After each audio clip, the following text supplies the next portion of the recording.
오늘의 주요 뉴스입니다. 당분간 전국 보건소와 보건지소에서도 비대면 진료를 통해 진단과 처방을 받을 수 있게 됐습니다. 의사 집단행동 장기화에 따른 의료 공백을 막기 위한 조치로 비대면 진료의 적용 대상이 한시적으로 확대된 것입니다. 타이완 동부에서 25년 만에 최대 규모의 강진이 발생해 큰 피해가 이어지고 있습니다. 앞으로 3, 4일 동안 여진이 계속될 수 있는 상황인데 우리 기상청은 이번 지진 단층의 방향 등을 고려했을 때 국내 지진 해일의 영향은 거의 없을 것으로 내다봤습니다. 인공지능 기술로 만든 가짜 영상, 이른바 딥페이크 범죄가 기승을 부리고 있습니다. 일반인도 쉽게 이용할 수 있을 정도로 기술이 발달하면서 범죄에 악용될 가능성이 커지자 수사기관이 가짜 영상 탐지 프로그램을 개발하는 등 대응에 나섰습니다. 소방관의 생명 줄인 공기호흡기 불량이 의심된다는 YTN 보도 이후 소방청이 실험을 진행한 결과 영하의 날씨에서는 호흡이 어려운 이상 현상이 확인됐습니다. 또 3년 전 같은 제조사의 공기호흡기가 불량으로 리콜된 적이 있었는데 그때도 같은 이유였던 사실이 밝혀졌습니다.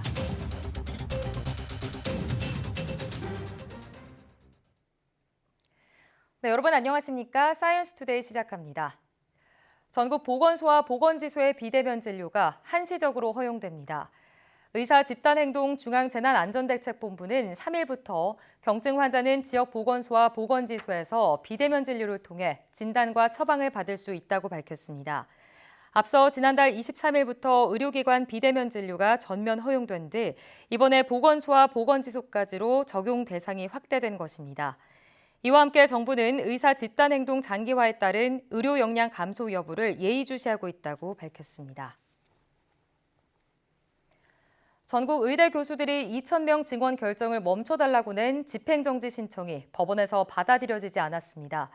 재판부는 증원 처분의 직접적인 당사자는 각 대학의 장이라며 교수들이 행정소송을 낼 자격이 없다고 판단했습니다. 김다연 기자가 보도합니다.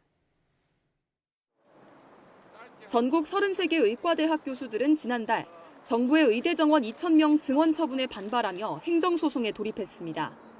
대입 정원을 결정할 권한이 없는 보건복지부 장관이 의대 증원을 결정하는 건 위법해 무효라며 취소 소송과 함께 집행정지 신청을 낸 겁니다. 이에 정부는 의대 교수들이 증원에 따른 불이익을 주장할 자격이 없다고 맞섰습니다. 그런데 법원이 의료계가 의대 증원에 반발해 처음으로 제기한 집행정지 신청에 대해 소송 요건을 갖추지 못해 판단 대상이 되지 않는다며 각하 결정을 내렸습니다. 재판부는 먼저 행정소송은 처분에 직접적이고 구체적인 이익을 가진 사람만 제기할 수 있다는 대법원 판례를 인용했습니다. 그러면서 증원 처분의 당사자는 의대를 보유한 각 대학의 장이라며 의대 교수인 신청인들이 행정소송을 낼 법률상 이익이 인정되지 않는다고 판단했습니다. 또 교수들은 전문적인 의학 교육을 위해 정원을 제한할 권리가 있다고 주장하지만 이 같은 권리는 법이 인정하는 직접적인 이익이 아니고 설령 교육에 어려움이 생길지라도 각 대학의 제도를 통해 해결해야 할 문제라고 명시했습니다. 이번 결정에 대해 의대 교수 측은 예상했던 결과라며 의대생들이 추가로 제기한 소송은 이길 가능성이 더 크다고 강조했습니다. 일단은 교수들은 상대적으로 승소 확률이 좀 낮을 거고 학생으로 갈수록 승소 확률이 높거든. 그러니까 어제 학생 13,000명 낸 게 굉장히 중요한데. 지금까지 의료계는 의대 증원에 반발해 크게 6차례에 걸쳐 행정소송을 냈고 이 가운데 이번에 결론이 난 집행정지건을 포함해 모두 4건의 신문이 완료됐습니다. 그러나 모두 전공이나 수험생, 교수 등이 제기한 소송이라서 이번 결정처럼 원고 자격 문제가 걸림돌이 될 가능성이 적지 않아 보입니다. YTN 김다현입니다. 전국 의과대학 교수들이 의대 정원 2,000명 증원 정책에 대해 제기한 집행정지 신청이 법원에서 각하되자 이에 불복해 항고했습니다. 전국 33개 의대 교수협의회 대표 측은 3일 서울행정법원에 즉시 항고장을 제출했습니다. 협의회 측은 재판부가 신청인 가운데 의전한 교수에 대한 판단을 빠뜨렸다면서 실수가 아닌 고의로 판단해 항고장을 제출했다고 설명했습니다. 이일 법원의 각하 결정은 의료계가 정부의 의대 증원 방침에 반발해낸 집행정지 신청 6건 가운데 법원의 첫 판단입니다. 타이완 동부에서 발생한 규모 7 이상의 강진으로 건물 100채가량이 무너지고 부상자도 수백 명에 이르는 것으로 전해졌습니다. 타이완 당국은 현지 시각 3일 오전 7시 58분 타이완에서 규모 7.2의 지진이 발생했다고 밝혔습니다. 지진 발생 10여 분 뒤에는 규모 6.5의 여진이 이어졌습니다. 지진은 타이완 동부 인구 35만 명의 도시 화롄에서 남동쪽으로 7km 떨어진 곳에서 발생했고 진원의 깊이는 20km로 관측됐습니다. 타이완 당국은 이번 지진이 2,000명 넘게 숨진 1999년 9월 21일 발생한 규모 7.6의 지진 이후 가장 큰 규모라고 설명했습니다. 타이완에서 규모 7.2의 강진이 발생했지만 우리나라에는 지진 해일 영향이 없을 것으로 보입니다. 기상청은 3일 오전 타이완 남동쪽 해안에서 타이완 기상청 기준 규모 7.2의 지진이 발생했고 깊이는 20km라고 밝혔습니다. 이후 이 지역에는 규모 6 안팎의 여진이 연이어 발생하고 있습니다. 이로 인해 3일 오전 일본과 필리핀에는 지진 해일 경보가 내려졌고 일본 오키나와에서는 20cm 안팎의 지진 해일이 관측됐습니다. 하지만 기상청은 이번 지진의 단층 방향이 북동 남서 방향으로 에너지가 수직 방향인 남동쪽으로 치우치는 데다 우리나라와는 거리가 멀어 지진 해일 영향이 거의 없을 것으로 내다봤습니다.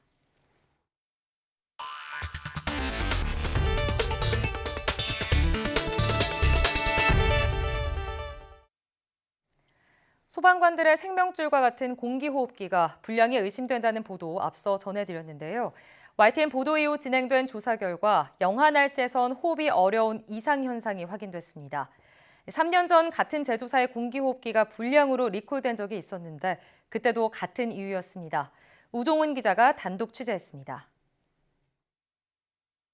이 공기호흡기 가운데 연기를 차단하지 못하는 불량품이 속출하고 있는 것으로 YTN 취재 결과 확인됐습니다. 전국 소방관들이 얼굴에 쓰는 전체 공기호흡기 면체의 절반 이상을 차지하는 제조사 장비가 불량이 의심된다는 YTN 보도 이후 소방청은 실험을 진행했습니다. 소방청과 소방산업기술원, 제조사는 춥거나 더운 날씨에 공기호흡기를 착용한 소방관들이 활동하는 실제 현장과 비슷한 상황을 가정해 이상 유무를 살폈습니다. 0도 이하 환경을 만든 뒤 공기 공급 밸브에 물기를 주입했더니 수분이 얼어 호흡이 일시적으로 안 되는 동결현상, 즉 불량이 확인됐습니다. 영하의 날씨에 공기호흡기를 쓴 상태로 땀을 흘리면 위험한 상황에 처할 수도 있는 겁니다. 지난달 경기 지역 소방관도 훈련 과정에서 호흡이 안 되는 아찔한 경험을 했습니다. 그리고 격한 작업을 할 때는 호흡을 그만큼 가파르게 쉬게 되는데 그 상태에서 갑자기 호흡이 막힌다는 것은 상당히 위험하다고 생각이 되고요. 모두 한 회사에서 만든 장비인데 3년 전엔 같은 이유로 2만여 개가 리콜되기도 했습니다. 당시에도 입김 등으로 수분이 유입되면 동결 현상이 발생하고 결국 공기가 막히는 상황에 이르는 것으로 조사됐습니다. 이런 일이 반복돼서는 안 되고 소방관의 생명과 직결되기 때문에 빠른 조치를 취해서 그 소방관이 현장 진입하는데 어려움이 없도록. 소방청은 국내외 다른 제조사들의 공기호흡기도 동결 현상이 발생하는지 살피고 만약 이번에 불량이 확인된 회사만의 문제라면 교체 등 조치를 하기로 했습니다. 다만 밸브가 막혔을 때 수동으로 산소를 공급해 줄 수 있는 바이패스 장치를 쓰면 최악의 경우에도 호흡엔 지장이 없다고 밝혔습니다. 바이패스는 긴급 상황에 쓰는 일종의 비상 버튼으로 이를 사용하면 현장을 바로 빠져나와야 합니다. 전국 공무원 노조 소방본부는 7만 6천 점이나 보급된 공기호흡기인데 임시 방편만 있고 근본적 해결책은 없다며 소방청을 찾아 항의하고 즉각적인 장비 교체 등 대책 마련을 촉구했습니다. YTN 우종훈입니다. 인공지능 기술을 활용한 가짜 영상, 이른바 딥페이크 범죄가 기승을 부리고 있습니다. 일반인도 쉽게 만들 수 있을 정도로 기술이 발전해 우려가 커지자 수사기관이 가짜 영상 탐지 프로그램을 개발하는 등 대응에 나섰습니다. 윤태인 기자의 보도입니다. 유명 영화배우 2명이 나와 자기소개와 함께 자선사업 후원을 제안합니다. 교수님의 5회의 QF 투자가 순조롭게 진행되기를 희망하며 QF의 수강생들이 자선을 위해 힘을 보태어 주심에 감사드립니다. 그럴듯해 보이지만 자세히 보면 음성과 입모양이 잘 맞지 않고 시선 처리도 어색합니다. 일반인을 속여 돈을 가로채기 위한 이른바 딥페이크, 가짜 영상입니다. 기술이 급속도로 발전하면서 마치 실제 말하는 것 같은 합성 영상은 불과 클릭 몇 번이면 그럴듯하게 만들 수 있습니다. 취재 기자도 직접 인공지능 프로그램에 데이터를 학습시켜 가짜 영상을 만들어봤습니다. 제가 취재했던 2분 정도 길이 리포트 기사 3개를 연달아 읽어 녹음하고 시스템에 입력했는데요. 제가 직접 하지 않은 말이지만 제가 한 것과 똑같은 목소리가 나옵니다. 이처럼 손쉽게 만들 수 있다 보니 유명인들을 내세운 가짜 영상도 점차 많아지고 있습니다.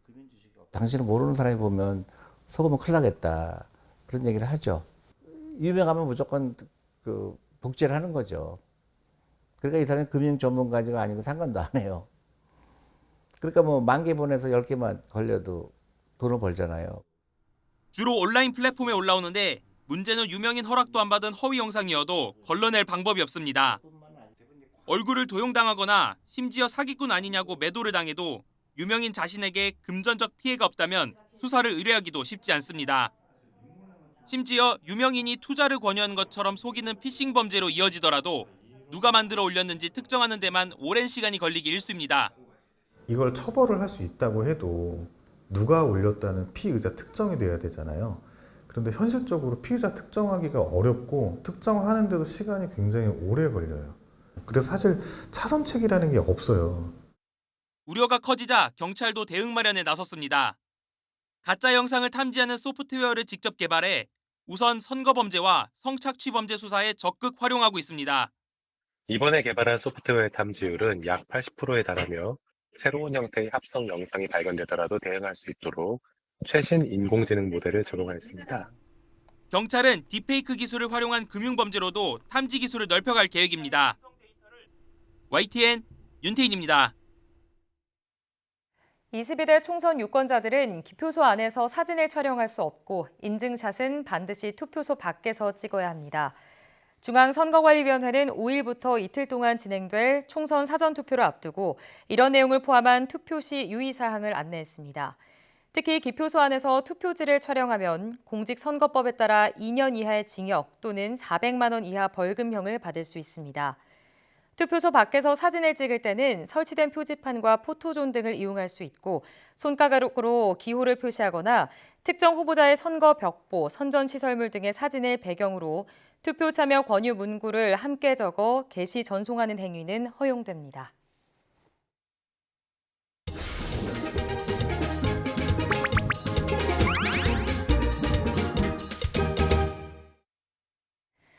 다양한 동물의 생태와 습성을 알아보고 그 속에 담긴 과학을 찾아보는 시간입니다. 사이언스주 오늘 이동은 기자와 함께하겠습니다. 어서 오세요. 안녕하세요. 네, 오늘은 어떤 동물에 대해서 좀 알아볼까요? 네, 식물에 꽃을 피우고 또 다양한 열매를 맺게 해주는 동물이 바로 꿀벌이죠. 우리에게는 없어서는 안 될 중요한 동물이기도 한데요. 오늘은 이 꿀벌에 대해서 이야기를 나눠보겠습니다. 예, 벌하면 보통은 이제 꿀벌을 떠올리게 되는데 그래도 뭐 말벌도 있고 꿀벌도 있고 벌 종류가 많잖아요. 네. 정확히 꿀벌이 어떤 종인가요? 네, 벌은 뭐 곤충 가운데서 가장 큰 무리라고 볼 수 있는데요. 전 세계에 10만 종 이상이 분포하는 것으로 알려졌는데 실제로는 그 배가 넘는 것으로 추정될 만큼 종류가 아주 많습니다. 몸 길이가 보통 뭐 1cm 정도인 아주 작은 벌부터 7cm가 넘는 큰 벌까지 생김새도 아주 다양한데요. 우리가 흔히 말하는 꿀벌은 벌 가운데서도 꿀벌과에 속하는 그런 종들을 말하는 겁니다. 이 가운데서 정확하게 양봉에 사용되는 종은 7개 정도가 되는데 이름 그대로 뭐 꿀을 저장하고 생산할 수 있는 그런 벌을 말하는 거죠. 이런 꿀벌들은 우리가 흔히 보는 것처럼 뭐 몸 길이가 좀 작은 편이고요. 또 이 투명한 노란빛의 날개를 갖고 있습니다. 이 여왕벌이 다른 벌들보다는 보통 뭐 0.5cm에서 1cm 가까이 크기가 더 큰데요. 여왕벌이 벌집 중앙부에서 알을 낳으면 일벌들이 분업을 해서 새끼를 키우고 또 꿀을 모아오는 등 무리를 이렇게 이끌어 나가게 됩니다. 그러니까 꿀벌하면 특히 지금 짚어주신 것처럼 조금 이제 체계적인 무리 생활이 특징이잖아요. 네. 각자의 역할은 좀 어떻게 나뉘는 거예요? 먼저 여왕벌을 보면 이 수벌과 번식을 통해서 대를 잇는 그런 중요한 역할을 하는데요. 몸속에 이 정자를 보존하는 능력이 있어서 유정란과 무정란을 선택을 해서 낳을 수가 있습니다. 여왕벌이 낳은 알은 3일 정도가 지나면 부화를 하는데 애벌레 시기가 지나면 보통 열흘에서 15일 사이, 보름 정도 사이에 이 허물을 벗고 성충으로 우화 진화를 하게 됩니다. 여왕벌의 수명은 보통 7년 정도인데요. 예. 이후에 이 알을 낳는 능력이 떨어지면 무리해서 추방을 당하거나 또 죽임을 당하게 된다고 합니다. 이렇게 여왕벌이 낳은 알을 관리하고 키우는 것은 이제 모두 일벌의 역할이 되는데 일벌은 모두 암컷이고요. 또 독침을 가지고 있습니다. 그러니까 우리가 흔히 이 일상에서 마주치는 꿀벌은 대부분 일벌이다 이렇게 보면 되는데 일벌들은 번식 이외의 모든 활동은 다 도맡아서 하게 됩니다. 여왕벌한테 먹이를 주고 또 몸을 청소해주기도 하고요. 또 애벌레들에게 로열 젤리나 꿀을 먹이는 일, 그리고 이 밀랍을 생산을 해서 집을 만들고 보수하는 그런 모든 일들이 다 일벌의 업무가 되는데 이렇게 열심히 일하는 일벌들은 수명이 다할 때쯤이면 자기 집에서 멀리 떨어져서 죽는다고 합니다. 이 자신으로 인해서 집이나 동료들이 천적에게 노출되는 것을 막기 위한 거라고 합니다. 예, 그러니까 들어보면 여왕벌에게 충성하는 만큼 좀 끝까지 이 무리를 위해서 희생하는 셈인데 들어보면 이제 일벌이 모두 암컷이라고 하셨잖아요. 네. 그럼 그 무리에서 수벌이 하는 일은 뭔가요? 이 수벌은 여왕벌이 수정하지 않고 낳은 알이 자라서 태어나는 벌들입니다.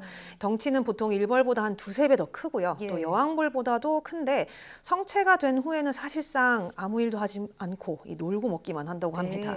이 수벌은 일벌이나 이 여왕벌과 달리 독침이 없어서 전투력이 없고요. 또 심지어 먹이도 일벌들이 직접 먹여줘야 된다고 합니다. 이 결혼 비행 시기가 오면 그때 이제 수벌들이 여왕벌을 찾아 날아다니면서 구애의 춤을 추게 되는데 그러면 이 여왕벌이 빠르게 날면서 자신을 따라온 그런 강한 수벌 개체만 골라서 짝짓기를 하고 이렇게 교미한 뒤에 수벌은 그 자리에서 죽게 됩니다. 이 결혼 비행 시기가 지나면 벌집에 남아있던 나머지 수벌들은 다 쫓겨나게 되는데 결국은 이 여왕벌의 선택을 받지 못한 수벌은 대부분 이 동료들이나 천적에 의해서 죽을 수밖에 없는 그런 운명인 거죠. 그러니까 결국에 암벌이 사실상 꿀벌 무리를 계속 이끌어가는 지금 구조인 것 같은데 그래도 이 꿀벌이라고 하면 우리에게 도움을 주는 곤충이라는 이미지가 좀 강하거든요. 말벌보다는 공격성이 덜하다 이런 생각이 드는데 결국 꿀벌과 말벌은 어떻게 구분을 할 수 있습니까? 말벌은 사실 꿀벌에게도 가장 두려운 천적 가운데 하나입니다. 말벌류에 의해서 꿀벌 무리가 아주 몰살을 당하는 그런 경우도 많기 때문에 양봉업자들은 말벌이 나타나면 적극적으로 퇴치를 한다고 합니다. 말벌 가운데 가장 큰 종이 장수 말벌인데 몸 길이가 보통 5cm 정도로 꿀벌보다 4배 가까이 더 크고요. 또 꽃가루를 먹고 모으는 이런 꿀벌과 달리 말벌은 이 육식성입니다. 그래서 나방이나 애벌레, 심지어는 다른 종류의 말벌도 공격해서 잡아먹습니다. 말벌은 주로 이 꿀벌이 모아놓은 꿀과 애벌레를 빼앗기 위해서 꿀벌의 집을 공격을 하는데요. 꿀벌은 말벌에 대항하기 위해서 무리지어서 이 말벌을 둘러싼 뒤에 근육을 움직여서 몸의 온도를 높인다거나 또 이 이산화탄소를 내뿜어서 말벌이 질식하게 하는 방법으로 대항을 합니다. 그렇지만 이 덩치로 보나 성격으로 보나 이 꿀벌이 말벌을 이기기란 사실상 쉽지 않겠죠. 이 꿀벌은 생각보다 공격성이 큰 곤충이 아니라고 합니다. 자신이 침을 쏘면 대부분의 경우는 죽게 된다는 것을 잘 알고 있기 때문에 웬만하면 벌침으로 쏘지 않는 편이고요. 만일 벌이 접근한다고 해도 사람이 만약에 큰 소리를 내지 않고 차분하게 행동한다면 함부로 공격하지도 않을 정도로 이 공격성이 낮은 편이라고 합니다. 그렇군요. 조금 전 저희가 사진으로 좀 보내드렸는데 말벌이 꿀벌보다 4배나 크기가 크군요. 자, 그런데 이제 이 꿀벌이 사라지고 있다는 소식이 벌써 수년 전부터 들려오고 있습니다. 꿀벌이 사라지면 결국 우리에게는 어떤 영향이 오는 건가요? 혹시 꿀벌이 멸종하면 인류가 4년 안에 멸종한다 이런 말을 들어보셨는지 모르겠는데 아주 오래된 말이 있습니다. 그만큼 이 꿀벌이 과거부터 인류에게 아주 중요한 역할을 해왔다는 건데요. 꿀벌은 식물 사이를 날아다니면서 꽃가루를 옮기는 그런 일을 하죠. 그런데 전 세계 식량의 90%를 차지하는 100대 농작물 가운데서 70% 이상이 이 꿀벌의 수분 활동이 있어야 생산이 됩니다. 우리나라도 마찬가지인데 주요 작물의 절반 이상 정도인 한 39종 정도 작물이 꿀벌의 수분 활동에 의해서 생산되는 것으로 확인이 됐습니다. 결국은 꿀벌이 사라지면 작물 생산량이 크게 떨어지게 되고 그러면 우리가 먹을 수 있는 작물의 종류도 줄어들 수밖에 없는 겁니다. 실제로 국내에서 지난 2022년에만 꿀벌 78억 마리, 그러니까 전체의 18%가 사라진 것으로 나타났고 미국에서도 작년 한 해 동안만 꿀벌 군집의 48%가 사라진 것으로 조사가 됐습니다. 이렇게 꿀벌의 감소 추세가 빠르게 이어지면서 지난 2017년에는 유엔이 5월 20일을 세계 벌의 날로 이렇게 지정하기도 했습니다. 그러니까 꿀벌의 개체수가 줄어드는 게 결국에는 인류에게도 좀 심각한 위협이 될 수 있다 이런 의미인데 그렇다면 꿀벌의 감소를 좀 막기 위해서 어떤 대처를 하고 있습니까? 우선 이 꿀벌이 감소하는 가장 큰 원인이 기후 변화인데요. 특히 꿀벌은 이 온도와 습도 변화에 아주 민감한 그런 곤충입니다. 그래서 이 유럽연합에서는 벌통을 보호하는 로봇과 또 스마트 벌통을 개발하기도 했는데요. 난방장치로 꿀벌을 특정 구역으로 이동하도록 해서 이 극심한 추위에도 꿀벌들이 살아남을 수 있도록 그렇게 도와주는 겁니다. 또 여왕벌을 관리하는 그런 로봇 기술도 있는데 벌통에 꿀벌 크기의 로봇을 6대 정도 설치를 해서 여왕벌에게 로열 젤리를 주고 또 몸을 손질해주는 역할을 하는 거죠. 이렇게 되면 일벌들이 이 꽃과 꿀을 다 채집하지 못한다 해도 뭐 애벌레를 희생해서 여왕벌에게 준다거나 이런 식으로 여왕벌을 키우는 일이 없어지게 된다고 합니다. 뭐 국내에서도 이렇게 꿀벌 감소를 막기 위한 노력이 이어지고 있는데요. 정부가 직접 이 꿀벌의 질병을 진단을 하고 이걸 통제할 수 있는 그런 기술 연구에 나섰습니다. 또 이 꿀벌의 스트레스 지표를 만들어서 이걸 바탕으로 꿀벌을 관리하겠다 이렇게 밝히기도 했고요. 또 식물의 개화 시기를 예측을 해서 꿀벌이 더 잘 살 수 있는 그런 생태계를 강화하는 그런 방안도 추진하고 있는 것으로 알려졌습니다. 그러니까 꿀벌이 살아남을 수 있도록 국내에서도 좀 실효성 있는 대책이 필요할 것 같습니다. 자, 오늘 사이언스주 오늘이 마지막 시간이었죠. 꿀벌 이야기 잘 들어봤습니다. 이동훈 기자 수고하셨습니다.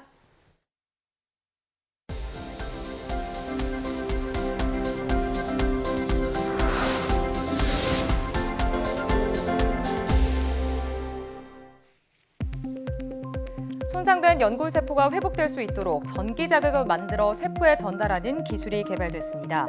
한국생산기술연구원과 전북대 공동연구팀은 인큐베이터 안에 탄소 나노튜브를 꼬아 코일 형태의 실로 배열하고 나노튜브를 늘리고 수축시키면 전기 에너지가 만들어지도록 하는 시스템을 개발했다고 밝혔습니다.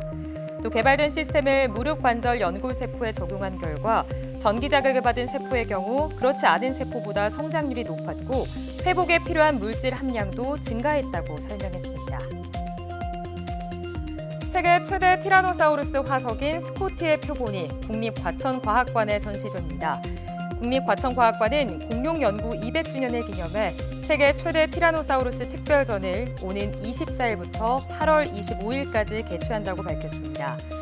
스코티는 1991년 캐나다에서 발견돼 전체 골격의 65%가 발굴됐고 길이는 13m, 높이는 4.5m로 지금까지 알려진 티라노사우루스 화석 중에 가장 큽니다.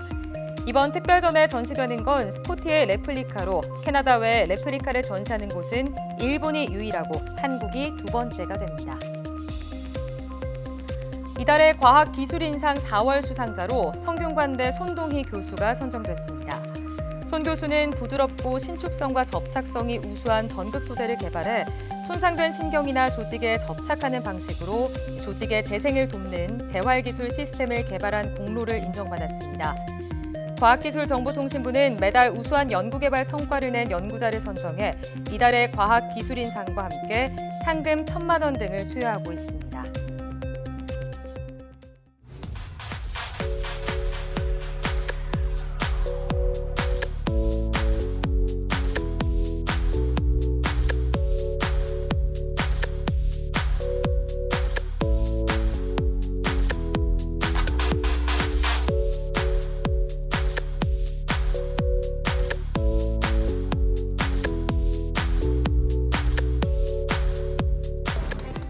화재 진압 시 구조를 위해 소방관들이 매는 산소통의 무게만 20kg이라고 합니다. 무거운 장비를 메고 뜨거운 불길 속으로 뛰어드는 소방관을 지켜줄 공기호흡기가 불량이라면 소방관의 소중한 생명은 누가 지킬 수 있을까요? 앞서 전해드린 것처럼 즉각적인 장비 교체를 포함한 실효성 있는 대책이 필요해 보입니다. 뉴스 마칩니다. 여러분 고맙습니다.